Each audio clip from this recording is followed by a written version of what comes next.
Jagannath students स्वागत करुछि रश्मि tutorial को। तो सिटी रो एंट्रेंस पई आमे प्रत्येक दिन एबे क्लास करूछंती।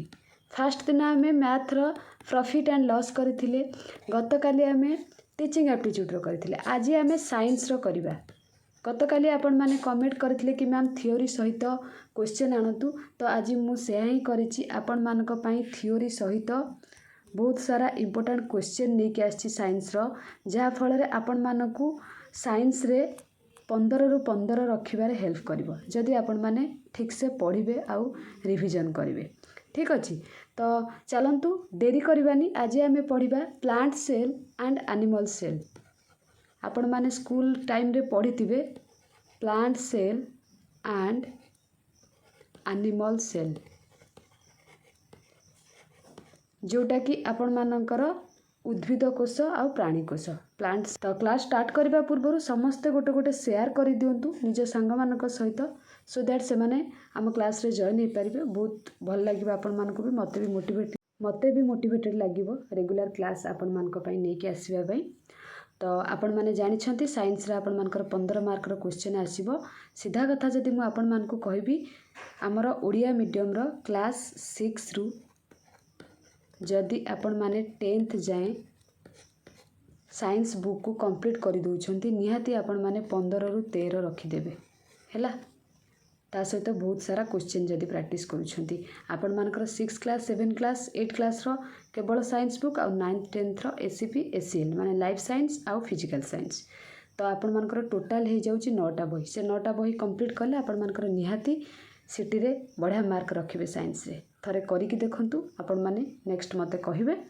तापरे रहिला आपण माने एमसीक्यू कोठी प्रैक्टिस करिवे आउ आपण मानकर क्विज बहुत सारा कोड देबे। आपण तो कहि देले से बहिरु थ्योरी पढ़ी परिबे, आपण को ऊपर डिपेंड करे आपण माने को वेबसाइट रु भी एमसीक्यू दे परिबे।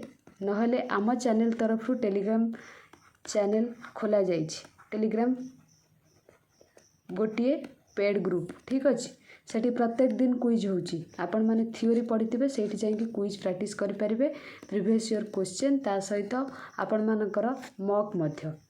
सेटा पुनी मात्र 79 रुपीस रे आपण माने थ्योरी पढ़िबे, माने बहिरु 6 क्लास रु 10 क्लास जाए पढ़िबे, सेठी जाईकी आपण माने क्विज देई परिबे।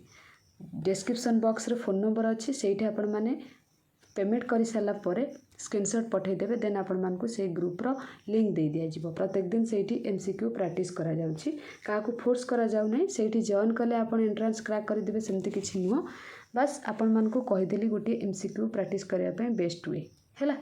तो ए पीडीएफ टा भी आपण मानकू सेठी मिलि जिवो। इंपोर्टेंट क्वेश्चन गुडा को डिस्कशन करिछि माने सेल विषय रे, प्लांट सेल हो एनिमल सेल हो सब क्वेश्चन आ एगुडा को सब जहाँ भी मु पीडीएफ करिछि आपण मानकू से ग्रुप रे मिलि जिवो। ठीक अछि, तो देरी करबानी, चलंतु स्टार्ट करबा।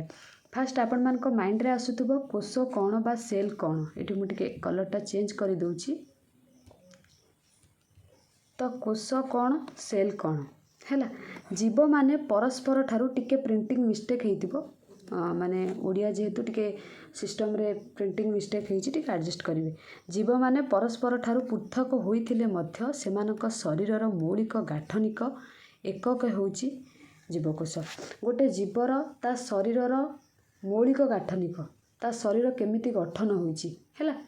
जदि कहबा नॉर्मल गाय जेमिति छेली सेमिति नुह, किंबा गछ जेमिति मनुष्य सेमिति नुह, समस्तंकर अलग अलग माने गाठनिक ताको शरीरटा अलग अलग एथिरे गठन होइछि।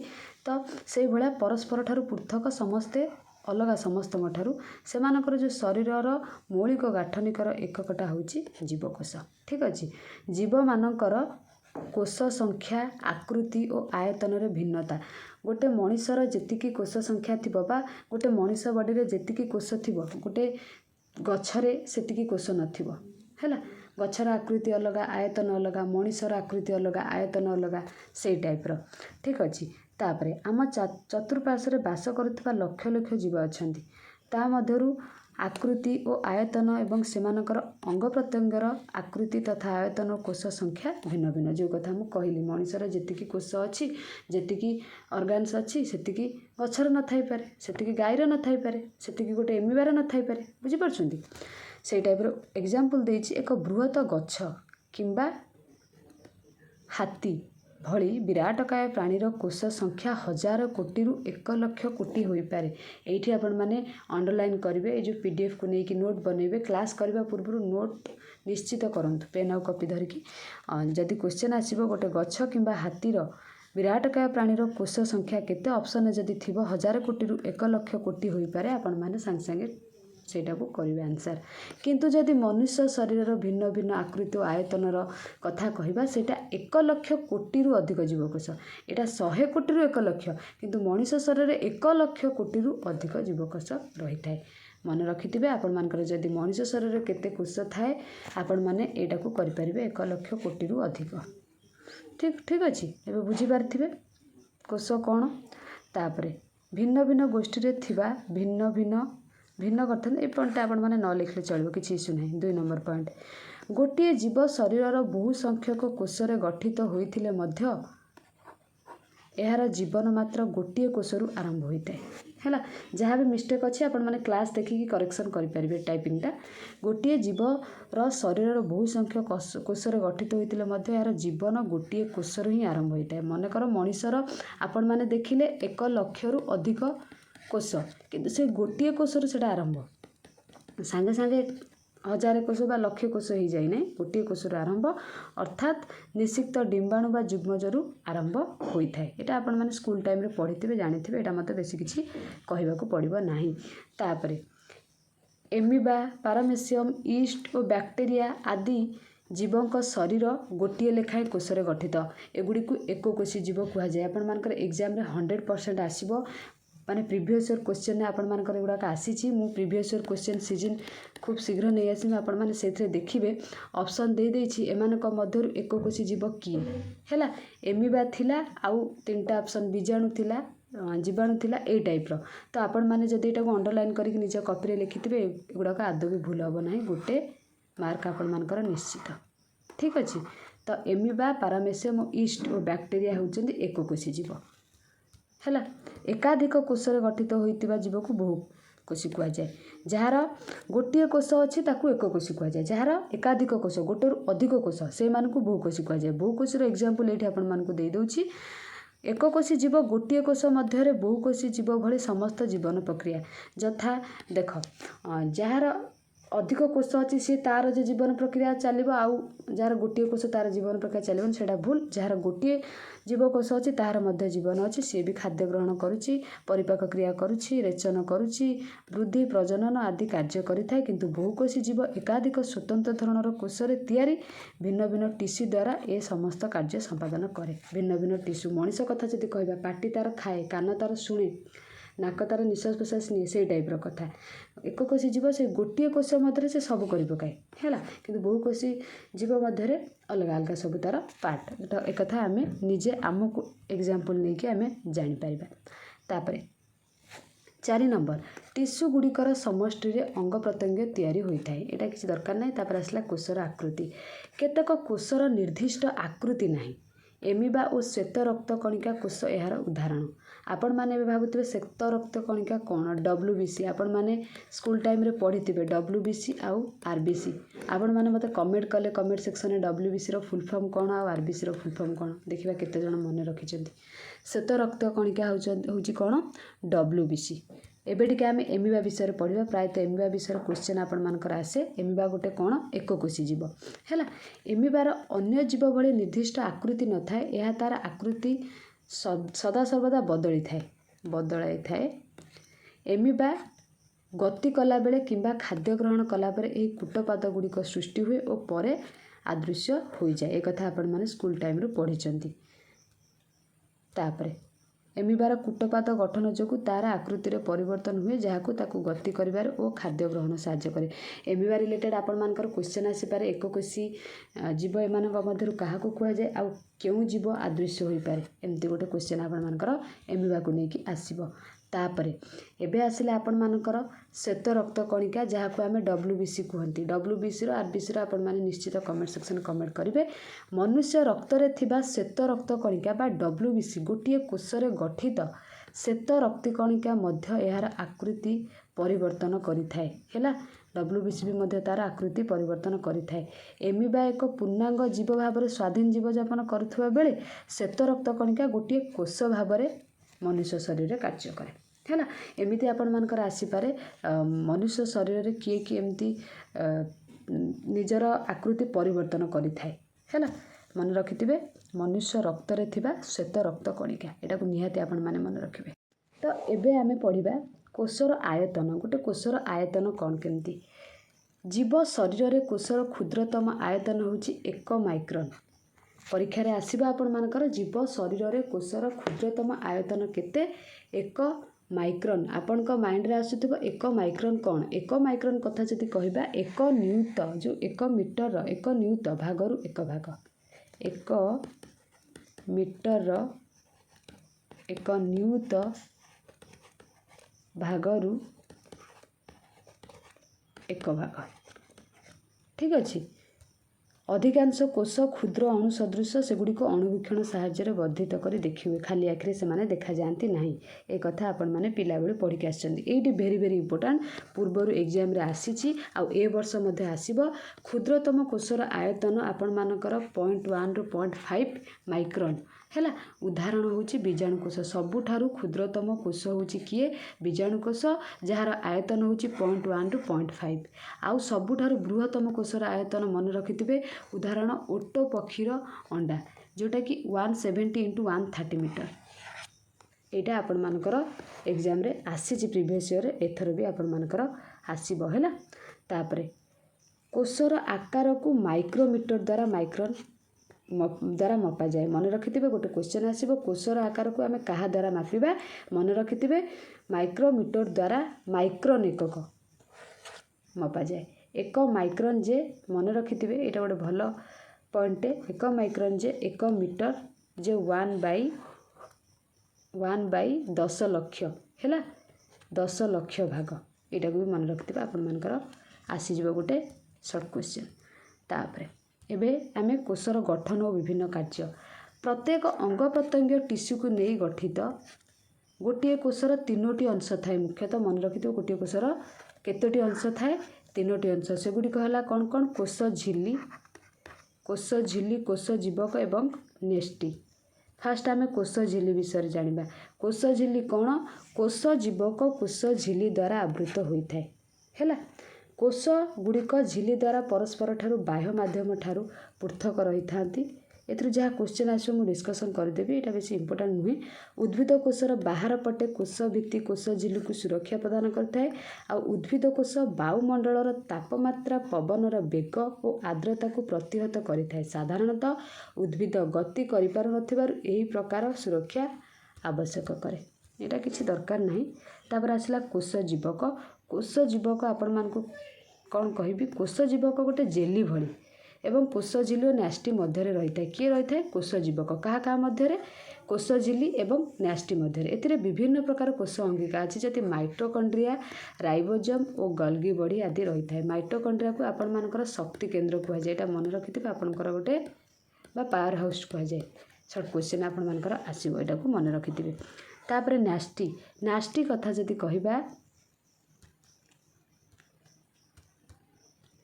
ଜୀବକୋଷର ମୁଖ୍ୟ ଅଂଶ ହେଉଛି ନ୍ୟାଷ୍ଟି। ଏକ୍ଜାମ୍ରେ ଆପଣମାନଙ୍କର ଆସିବ ଜୀବକୋଷର ମୁଖ୍ୟ ଅଂଶକୁ କ'ଣ କୁହାଯାଏ? ନ୍ୟାଷ୍ଟି କୁହାଯାଏ। ଏହା ଗୋଲାକାର କୋଷର କେନ୍ଦ୍ରରେ ଅବସ୍ଥିତ। ଆଉ ଗୋଟିଏ କ୍ୱେଶ୍ଚନ୍ ଆପଣମାନଙ୍କର ଆସିବ, କୋଷର କେନ୍ଦ୍ରରେ କିଏ ଅଛି? ହେଲା, ନ୍ୟାଷ୍ଟି ଅଛି। ଛିଦ୍ରଯୁକ୍ତ ନ୍ୟାଷ୍ଟି ଝିଲ୍ଲି ଦ୍ୱାରା କୋଷ ଜୀବକ ଠାରୁ ନ୍ୟାଷ୍ଟି ପୃଥକ ହୋଇଥାଏ, ଯେଉଁଟାକି ଆପଣଙ୍କର ନ୍ୟାଷ୍ଟି ଝିଲ୍ଲି ଦ୍ୱାରା। ନ୍ୟାଷ୍ଟି ଝିଲ୍ଲି ଦେଇ କୋଷ ଜୀବକ ଓ ନ୍ୟାଷ୍ଟି ମଧ୍ୟରେ ପଦାର୍ଥର ଆଦାନ ପ୍ରଦାନ ହୋଇଥାଏ। ଏ ପଏଣ୍ଟ ଏଟା ନା ଭେରି ଭେରି ଇମ୍ପୋର୍ଟାଣ୍ଟ, ଏଇଟାକୁ ମନେ ରଖିବେ। ଏଇଠି 3ଟା କ୍ୱେଶ୍ଚନ୍ ଆପଣମାନଙ୍କର ହେଇପାରିବ। ଗଲା, ତାପରେ ଆପଣମାନଙ୍କର ଆସିଲା ରସଧାନୀ ଥିଓରି। ଆମେ ଅଳ୍ପ ଅଳ୍ପ ଟିକେ ଡିସ୍କସନ୍ କରୁଛନ୍ତି, ପୁରା ଭିତରକୁ ଯାଉନାହାନ୍ତି। ପୁରା ଭିତରକୁ ଗଲେ ଆପଣମାନଙ୍କର ଟାଇମ୍ ୱେଷ୍ଟ ହେବ, କାହିଁକିନା ଆଉ ଟାଇମ୍ ନାହିଁ ଆପଣମାନଙ୍କର ଥିଓରି ପଢ଼େଇକି क्वेश्चन डिस्कसन करवा जी पॉसिबल आपण मान सहित डिस्कसन करदे जोटाकि इम्पोर्टाट रसधानी रसधानी कथा जदि कहबा कोष जीवक देखा जाउता फांका स्थान को रसधानी कह जाए। एटा एग्जाम रे निहाती आसीबो। कोष जीवक देखा जाउता जो खाली स्थान बा फांका स्थान ताकू कौन कह जाए। ऑप्शन ए कोष झिल्ली थिबो, कोष जीवक थिबो, न्यास्टी थिबो, रसधानी थिबो। आपण माने आखि बुझिकी से जगह रसधानी करि परिबे। तापरे उद्भिद कोष रे रसधानी बड़ और प्राणी कोष रे सान होइथाय। एमिति भी क्वेश्चन आसी परिबो रसधानी केउथिरे बड़, उद्भिद कोष रे ना प्राणी कोष रे, एटा को भी मन रखिबे। नेक्स्ट आपण मानकर आसिला लबक, जोटा कि प्लास्टिड्स इंग्लिश रे कह जाए। उद्भिद पत्रर कोष जीवक एणे तेणे केतेक लबक देखा जाती है। यही लबक गुड़िक सबुज कणा धारण कर सेगुड़ी हरित लबक कह जाए। हरित लबक थिबा सबुज कणा पत्र को रंग दे थाए और खाद्य प्रस्तुति में साहाय्य करे। मन रखिथिबे हरित लबक क्यों जिनसटा पत्र को रंग दे थाए, सबुज कणा। एमती भी क्वेश्चन आपण मानकर आसीपारे। तापर आसिला आपण मानकर कोषर प्रकार भेद, भेरी भेरी इंपोर्टाट एटा मन रखिथिबे आपण माने। प्राक्नेष्टीय कोष, सुनेष्टीय कोष। सुनेष्टीय कोष एटा स्कूल टाइम रे आपण माने पढ़ी चलती है। एसीएल बही आपण मानकर एटा थिला। प्राक्नेष्टीय कोष कथा जदि कहबा आपण मानकर जो कोष रे न्यास्टी झिल्ली न थाए ताहाकू प्राक्नेष्टीय कोष कह जाए। आ जो कोष रे न्यास्टी झिल्ली थाए ताहाकू सुनेष्टीय कोष कह जाए। जो कोष रे न्यास्टी झिल्ली थाए ताहाकू कौन सुनेष्टीय कोष कह जाए है। प्रोकारियोटिक आउ यूकारियोटिक सेल। जदि आमे प्राक्नेष्टीय कोषर एग्जाम्पल कथा कहबा बीजाणु नीलहरित शैवाल। जदि एग्जाम रे आपण मानकर आसे प्राक्नेष्टीय कोषर उदाहरण दियंतु, आपण माने आखि बुझिकी बीजाणु और नीलहरित शैवाल दे पारिबे। नेक्स्ट तापर आपण मानकर जदि पचारे सुनेष्टीय कोषर एग्जाम्पल दबा पई सिंपल कथा, जोथरे न्यास्टी झिल्ली थाए सेटा हला सुनेष्टीय, जोथरे न थाए सेटा हला प्राक्नेष्टीय। आर उदाहरण हबो पियाज। पियाज बहुत थर एग्जाम रे पड़े। आउ गालमुणारे थिबा गालमुणारे थिबा कोष बीजाणु और नीलहरित शैवाल, एटा नीलहरित शैवाल व्यतीत अन्य समस्त जीव को आमे कौन कहबा सुनेष्टीय कह जाए बा यूकारियोटिक सेल कह जाए। एबे आपण माने कोष विषय किछि किछि नॉलेज आपण मानकर हो जाइथिबो। एबे आमे इंपोर्टेंट क्वेश्चन किछि डिस्कशन करिबा, जोटा कि आपण मानकर एग्जाम ओरिएंटेड। आपण मानक सहित जेतिकी भी क्वेश्चन डिस्कशन करिबे आपण माने ता भितरु केतेटा ठीक कले निश्चित कमेंट सेक्शन में कमेंट करिवे हैला। सबुर क्लास आपण मानक पई मु निहाती नै कि आसीबे एमती गोटे पर गोटे। बास आपण मानकर शेयर बहुत मात्रा रे दरकार, जहाँ फल मते इच्छा हबा आपण मानक पई रेगुलर क्लास नै कि आसीया पई। तो प्रथमे आपण मानकर क्वेश्चन कहिछि कुकुड़ा अंडारे थिबा धला तरल पदार्थटी कोन। आपण माने जानिथिबे आमे जदि नॉर्मल कहबा गोटे अंडा भितरे हलदिया कलर गोटे केसर थाए, ता ऊपर आवरणटा आपण मानकर धला कलर। जदि से हलदिया अंशटी कथा आमे कहबा सेटा को आपण मानकर कह जाए कौन ना पित्तक। से जो केसरटा को कौन कह जाए पित्तक। सेटा मन रखिथिबे आपण मानकर एग्जाम रे आसीबो। आ पर भी क्वेश्चन अछि सेटा कौन कह जाए पित्तक, जोटा कि आपनकर केसर कह जाए हलदिया कलर। आ धला तरल पदार्थटी को आमे कौन कहबा जीवकोष देइछि, कोषभित्ति देइछि, आल्बुमिन देइछि, पित्तक देइछि। पित्तक तो हबो नाही, जीवकोष भी कोषभित्ति हबो नाही। आपण मानकर हबो कौन ऑप्शन सी आल्बुमिन। मन रखिथिबे कुकुड़ा अंडारे जो धला तरल पदार्थटी अछि ताको आमे कौन कहबा आल्बुमिन। नंबर 2 आसीगला। नंबर 2 एठी देखंतु सांगे सांगे कहतुली कुकुड़ा अंडरे थिबा हलदिया अंशटी कौन। पित्तक ऑप्शन 1 ने रही जाइछि। भ्रूणबंधनी हबो नाही, आल्बुमिन हबो नाही, कोषभित्ति हबो नाही। पित्तक एकाथरे आपण मानकर मन रहइबो जदि आपण माने 2 थर 2x स्पीड रे क्लास को देखि दउचंती। जदि भी आपण मानकर प्लांट सेल आउ कौन नॉर्मल जदि आमे कहबा प्लांट सेल और एनिमल सेल भीतर जहाँ भी क्वेश्चन आसीबा आपण माने आराम से आंसर दे के आसीबे। तापरे 3 नंबर कथा जदि कहबा कोष मध्यरु बृहत्तम कोषटी किए। एटा को भी मु पढ़ीछि थ्योरी रे आपण मानकु।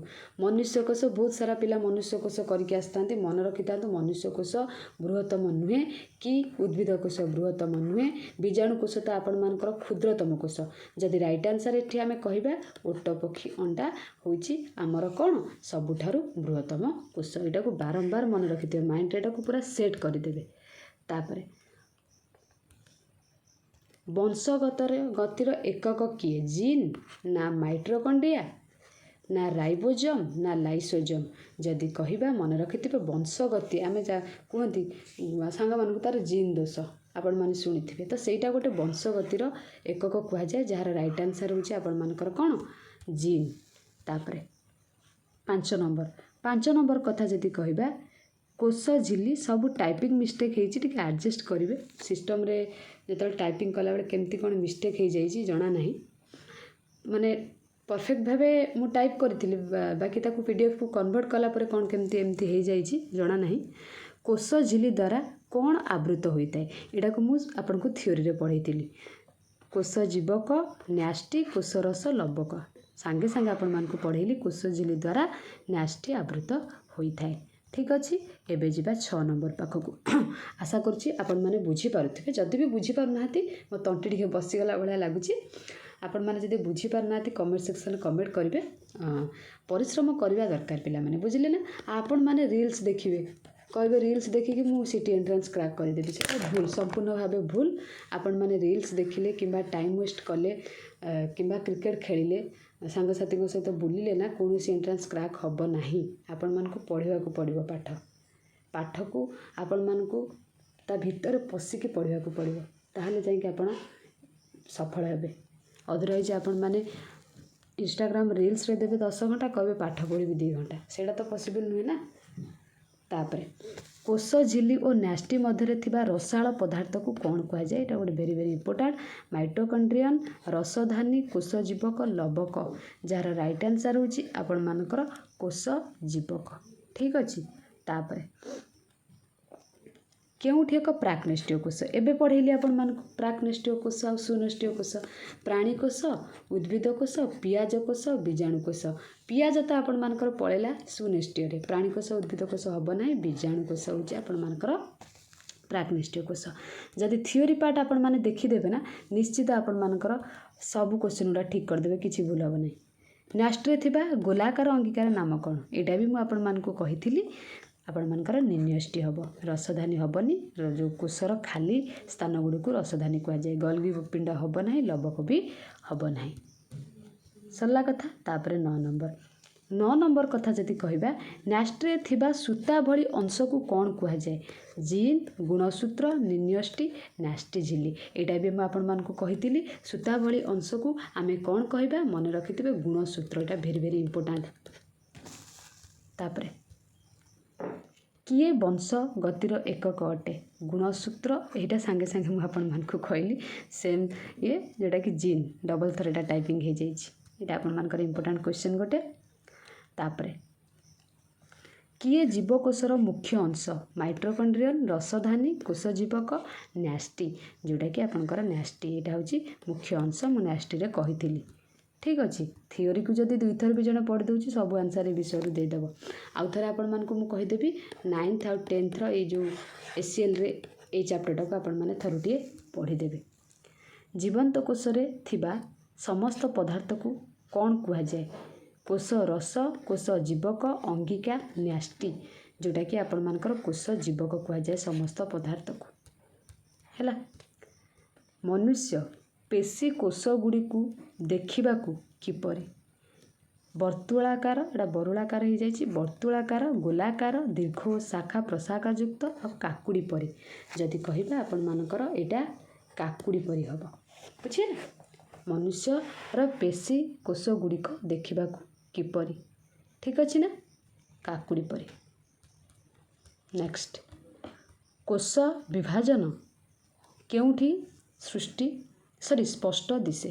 କେଉଁଠି ସ୍ପଷ୍ଟ ଦିଶେ? ନିନ୍ୟଷ୍ଟିରେ, ନ୍ୟାଷ୍ଟିରେ, ଗୁଣସୂତ୍ରରେ, ଲବକରେ। ଯଦି କହିବା ଆପଣମାନଙ୍କର ଏଇଟା ରାଇଟ୍ ଆନ୍ସର୍ ହେବ ଗୁଣସୂତ୍ରରେ। ତାପରେ 15 ନମ୍ବର କହିଛି ଆପଣମାନଙ୍କର ନିମ୍ନସ୍ଥ କେଉଁ କୋଷରେ କୋଷ ଭିତ୍ତି ଅଛି? ଏମିବା କୋଷରେ, ଓଟର ଜୀବକୋଷ ମଧ୍ୟରେ, ବୀଜାଣୁ କୋଷରେ, ମନୁଷ୍ୟ ଜୀବକୋଷରେ। କହିଛି କୋଷ ଭିତ୍ତି ଅଛି, ମନେ ରଖିଥାନ୍ତୁ। କୋଷ ଭିତ୍ତି ତ ମୁଁ ଆପଣମାନଙ୍କୁ କହିଦେଲି। ବୀଜାଣୁ କୋଷରେ କୋଷ ଭିତ୍ତି ଅଛନ୍ତି। ଅପସନ୍ ସି ହେଉଛି ରାଇଟ୍ ଆନ୍ସର୍। ତାପରେ ଏଇ ଦେଖନ୍ତୁ, ବୃହତ୍ତମ କୋଷ ପଢ଼ିଥିଲେ, ଏବେ ଆସିଗଲା ଆପଣମାନଙ୍କର କ୍ଷୁଦ୍ରତମ କୋଷ। ନିମ୍ନ କୋଷ ମଧ୍ୟରୁ କ୍ଷୁଦ୍ରତମ କୋଷଟି କିଏ? ମନୁଷ୍ୟ କୋଷ, ଉଦ୍ଭିଦ କୋଷ, ବୀଜାଣୁ କୋଷ, ଓଟ ପକ୍ଷୀ, अंडा उट पक्षी अंडा तो आपण मानकर बृहत्तम कोष तो आपण मानकर ऑप्शन सी हो जाउची राइट आंसर बीजाणु कोष। तापर 17 नंबर कथा जदि कहबा जीवकोष किए आविष्कार करते एटा भेरी भेरी इंपोर्टेंट आपण मानकर रेलवे रे मध्ये एग्जाम एसएससी रेलवे आम ओडिशा गवर्नमेंट अलग कॉम्पिटिटिव एग्जाम रे मध्ये क्वेश्चन आसे मन रखिथिबे गैलीलियो ओम एमाने केही नुहति राइट आंसर आपण मानकर एटा रॉबर्ट हुक जोटा कि आपण मानकर जीवकोष सृष्टि करथिले सॉरी आविष्कार करथिले आ केते मसिया रे आविष्कार करथिले आपण माने मते कमेंट करिवे तो देखिबा किए जानि छथि केते मसिया रे से आविष्कार करथिले जे जानिथिबे निश्चित कमेंट सेक्शन में कमेंट करिवे। तापर कुकुड़ा अंडा केतोटी जीवकोष रे गठित असंख्य गोटिए रे ना दुईटी रे ना चारोटी रे एटा मन रखिथिबे गोटिए कुकुड़ा अंडाटा गोटिए जीवकोष रे गठित। तापर 19 नंबर क्यों जीवर निर्दिष्ट आकृति न थाए हाइड्रा जोटा पढ़ौली आही यार क्वेश्चन आस ये देखूँ ओबेलिया एमिबा प्लाज्मोडियम मन रखिथे आपण मानकर एमिबार कौन सी आकृति न थाए सांगे सांगे बुझेली ता सहित कहली एमिबार बहुत सारा क्वेश्चन आपण मानकर आसीबो आउ कहली एमिबा आदृश्य मध्य हो जाए आउ एमिबा गोटे कौन एककोशी प्राणी ठीक अच्छी।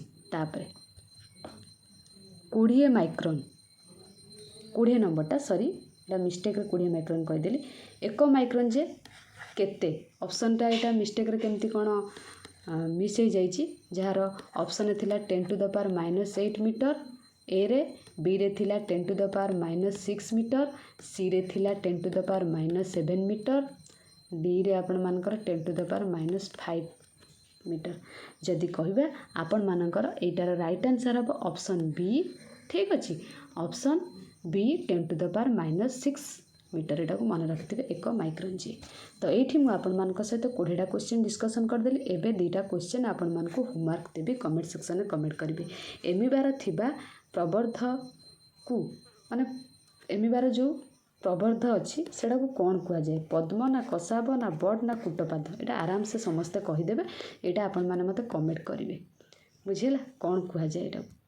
तापर 22 नंबर मनुष्य रक्त रे थिबा क्यों कोषटी तार आकृति परिवर्तन करिथाए डब्ल्यूबीसी ना आरबीसी ना अणुचक्रिका ना रुधिरपलिस एटा भी आपण मानकु कहिछि एटा कमेंट करिवे 21 और 22 नंबर आपण माने कमेंट करिवे और रॉबर्ट हुक कोष जीवक केबे आविष्कार करथिले और डब्ल्यूबीसी आरबीसी रो फुल फॉर्म ठीक अच्छी। तो ये थिला आपण मानकर प्लांट सेल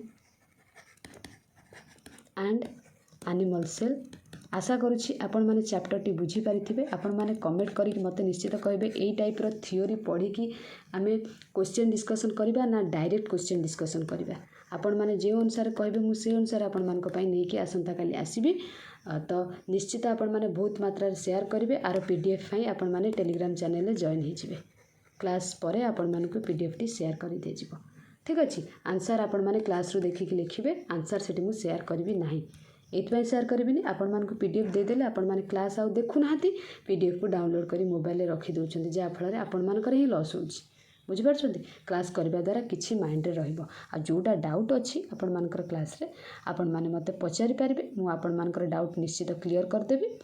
तापरे आमे प्रत्येक दिन ए टाइम रे क्लास करले आपण मानकर किछि इश्यू अछि कि जदि अलगा टाइम रे आपण माने चाहुछंती आपण माने सेटा भी कमेंट करिकि मते कहि पाइबे। आज रो क्लास आमे एठी रखिबा। Thank you all.